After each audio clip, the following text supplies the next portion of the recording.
সেই দিনের আহ্বানে আর একবার আল্লাহর দ্বীন কায়েমের জন্য ডাক আসতে পারে। বাংলাদেশের এই প্রেক্ষাপটে আর একবার বাতিলের মোকাবেলায় আমাদেরকে রাজপথের বিপ্লবে যেতে হতে পারে। এই বিপ্লবে কাঁধে কাঁধ মিলিয়ে শীর্ষে আদালত প্রাচীরের মতো ময়দানে দাঁড়িয়ে যেতে হবে। কারা কারা রাজি আছেন দুহাত তুলে আল্লাহকে ডাকাবেন।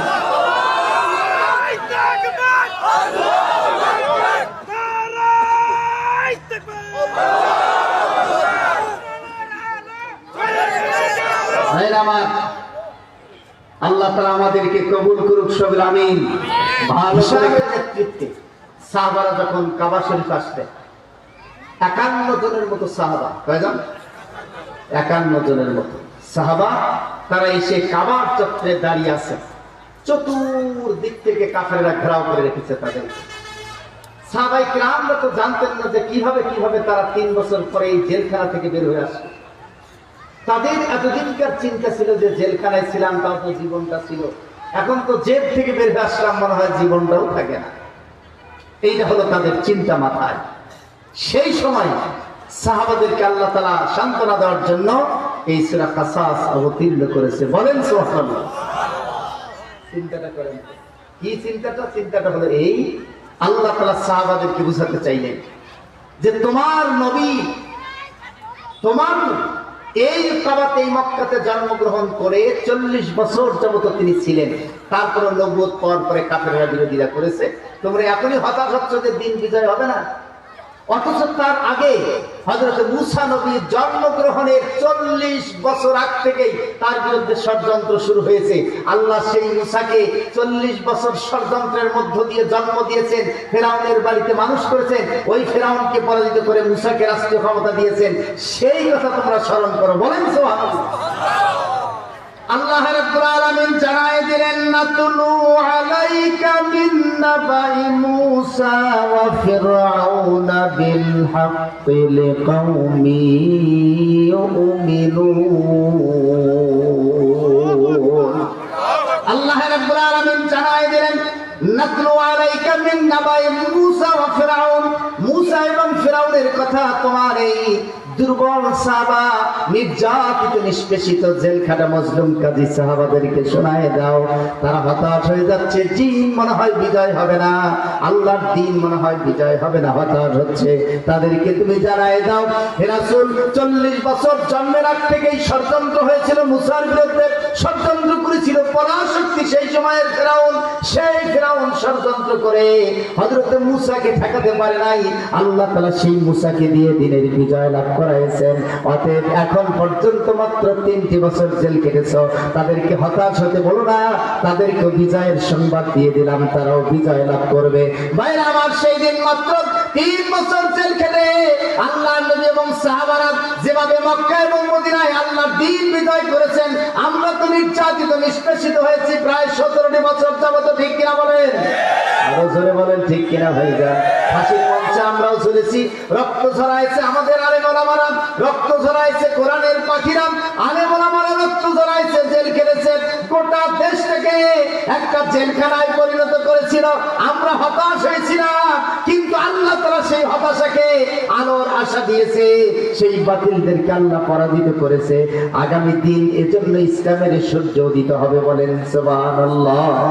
আল্লাহ রাব্বুল আলামিন তার রাসূল এবং সাহাবাদেরকে জানাই দিলেন, হে রাসূল সাহাবাদেরকে বলে দেন 5টি বিষয় যে সমস্ত দেশের ভিতরে সংগঠিত হবে, যে জাতির উপরে 5টি বিষয় চলে যাবে, ওই জাতিকে আল্লাহ তাআলা পরবর্তীতে রাষ্ট্রীয় ক্ষমতা দিয়ে দেবেন। ওয়ামান কুতিলা মাজলুমান ফাকাদ জাআলনা লিওয়ালিহি সুলতানা। আল্লাহ তাআলা বলেন, যারা মজলুমের রক্ত ঝরায়, মজলুমদেরকে যারা নির্যাতন নিষ্পেষণ করে ফাঁসির মঞ্চে ঝুলায়, আল্লাহ তাআলা ওই দলের যারা নেতা, সেই নেতাদেরকে সুলতানা রাষ্ট্রীয় ক্ষমতা দিয়ে দেন। বলেন সুবহানাল্লাহ। রাষ্ট্রীয় ক্ষমতা দেওয়ার মালিক কে? আর একটু আসতে বলেন কে? রাষ্ট্রীয় ক্ষমতা দেওয়ার মালিক কে? ভারত, পাকিস্তান, আমেরিকা। রাষ্ট্রীয় ক্ষমতা দেওয়ার মালিক মান কুতিলা মাজলুমান ফাকাদ জাআলনা লিওয়ালিহি সুলতানা। যারা এই পৃথিবীতে সবচেয়ে বড় মাজলুম হবে, জালেমদের নির্যাতন নিষ্পেষণ যখন বেশি হবে আলেম ওলামাদের উপরে, ইসলামপন্থীদের উপরে, মুমিনদের উপরে, তখন সেই মুমিনদেরকে ফাকাদ জাআলনা আমি তৈরি করে দেব লিওয়ালিহি ওই মজলুমদের দলনেতাদেরকে সুলতানা রাষ্ট্রীয় ক্ষমতায় ওই মজলুমদের দলনেতাদেরকে আমি রাষ্ট্রীয় ক্ষমতায় অধিষ্ঠিত করে দেব। এই অঙ্গীকার কার? আর একটু জোরে বলেন কার? আরো জোরে বলেন কার? হাতে বিগত 16টি বছর যাবত আওয়ামী দুঃশাসনের সবচেয়ে নির্যাতিত নিষ্পেষিত এদেশের আলেম ওলামারা, এদেশের মুমিনেরা, এদেশের কোরআন ওয়ালারা, এজন্যই আগামী দিনে এদেশে এই কোরআন ওয়ালারা এই রাষ্ট্রীয় ক্ষমতায় যাবে, কোন শক্তিতে ঠেকাতে পারবে না। ঠিক কিনা বলেন?